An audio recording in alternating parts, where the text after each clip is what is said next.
After all that, Deion Sanders revealed the one way he might end up coaching an NFL team. We got to talk about it because I told y'all what it really was. And I could definitely see somebody getting this one done. We got to talk about what this would mean for Colorado, what this mean for Deion Sanders, what this mean for the NFL. What's up, kinfolk? It's RJ Young. I am not on the step mill. If this is your first time watching the #1 college football show, please subscribe and ring the bell so you don't miss any of the segments that we upload here. So we talk college football 24/7, 365 around these parts. And one of my favorite subjects to get into is Colorado and Coach Prime. Colorado, who didn't nobody give a damn about until Prime got there, and then they go 4-8. They go 9-4. They fall one win short of playing for the Big 12 championship, probably making the college football playoff. Had they played in that thing and acquitted themselves well, just thinking about what SMU was allowed to do.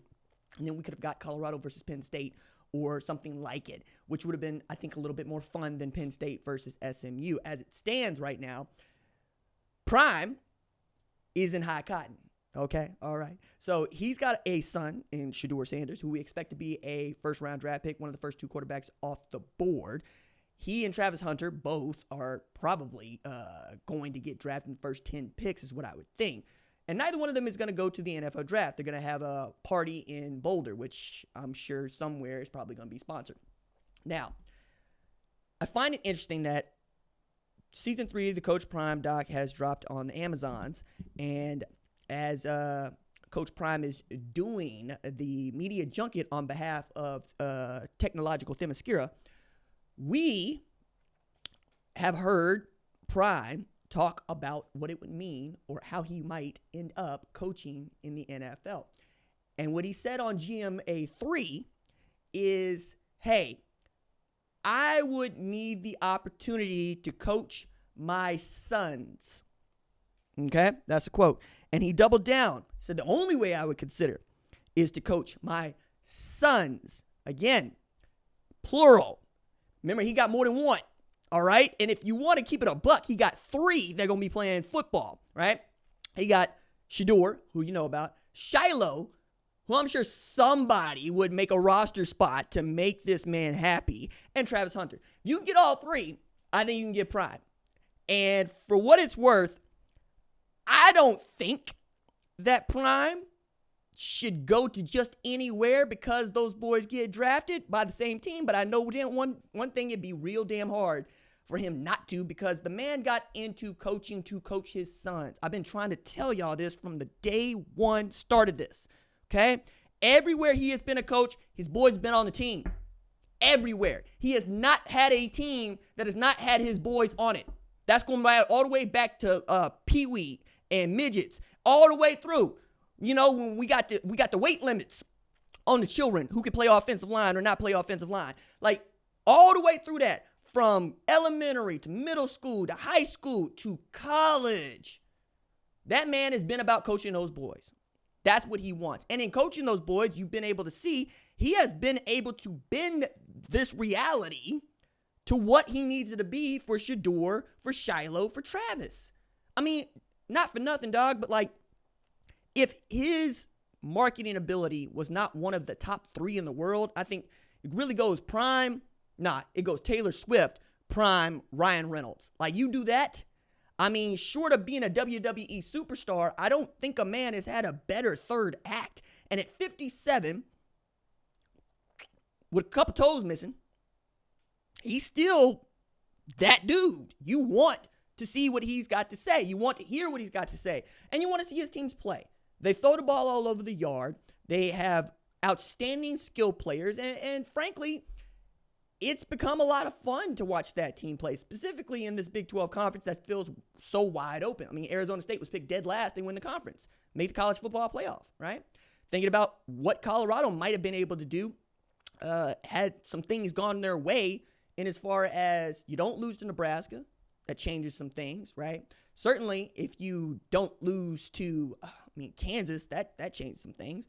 But you still won the Heisman Trophy with a player who doesn't play quarterback, running back, but also was not even awarded the top spot as the best defensive back in all of college football, even though he was the best defensive player in all of college football, and the Biletnikoff Award winner in Travis Hunter. And we know how close those guys are. And, that feels like his fourth son. Bucky would 100% go where Prime is going, and so would marketing machine that they have built. I don't want to posit what I think could happen here, except to say I'm a Dallas Cowboys fan. He played for the Dallas Cowboys, and Michael Irvin has wanted that man to coach Dallas Cowboys in the worst way. Jerry Jones has never hired a black head coach, and Jerry Jones seems to wrongly want to keep Mike McCarthy in that job. I got opinions about Dallas Cowboys because they've been my Dallas Cowboys as long as Prime has been, before Prime is on that team, okay? I don't remember the Super Bowl that we won with Switzer. I don't remember it. I do, but I don't because I was 9. I'm turning 38 this year. I need to win, Jerry. I need to win now. I need to win right now. The idea of the Philadelphia friggin' Eagles winning a Super Bowl is one thing. My God, the friggin' New York Giants. But I'm not going to be all right if I see the Commanders win a Super Bowl before the Dallas Cowboys do. I'm just not. I'm here to tell you, I'm not going to be all right. And you got hope all over that league. Atlanta feels like it's found something in old Michael Penix. Finally, they gave that man controls. Put him on the gamepad, put him on the sticks. I think there's a lot of other places you can look around. Now, who's got some openings and who will continue to have some openings, like, Jacksonville Jaguars? Are y'all willing to ride the Prime train? I think there's something to that. There's also other places you could be looking around, right? But I think the point that I wanted to raise here was I told y'all he ain't looking to make another college football job. I still think the Florida State job would entice him if they make it worth his while, giving him everything that he wants. You turn over your privileges to him. Then, yeah, I still think that's the place because when he got into this, one of the first things he said is, I wanted to be the head coach of Florida State. Didn't work out that way, right? Goes to Jackson State, turns them into a winner. Goes to Colorado, turns them into a winner. His contract is up in 2027, but they're already working on an extension because that's what you do with coaches that turn around your program. You give them long-term extensions and a raise. I just don't know how much there is that Prime wants to do here. Short of making the college football playoff and then winning the whole damn thing, that's about it. But would he willing to do what Bill Belichick is willing to do in the inverse, which is, hey, go to the NFL, see if you can make it happen. He's already said coaching professionals has really not been his bag because, well, they don't absolutely positively want to do right.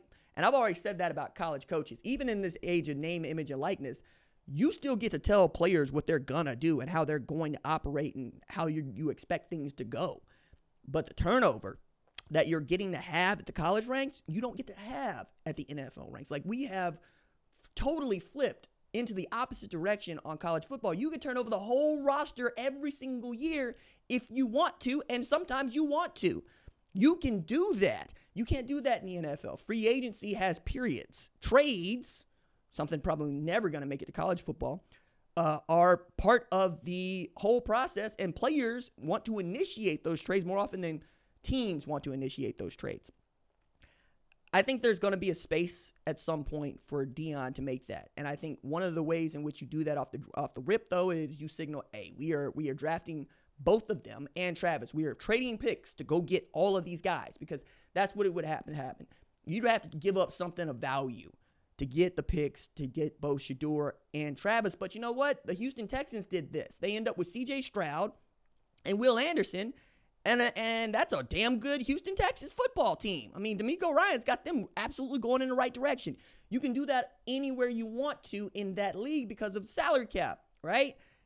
Anybody can win it at any time if you're willing to go out and do what it takes to go win.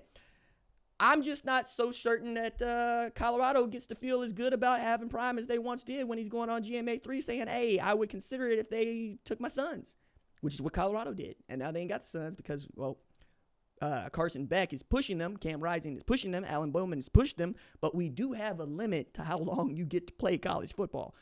You can play in the NFL until somebody says you can't. That's the long and the short of it. I did want to get out here and talk about this because I did want to gloat about it just a little bit. And I'm not going to hide that I wanted to do that because I am always going to be 100% on the level with you. But I am telling you, hey, don't be shocked. Don't be even the least bit shocked if somebody out there decides to give Prime what he wants and says, come on home, come to us, come coach this NFL team, and then Colorado is right back where Prime left them.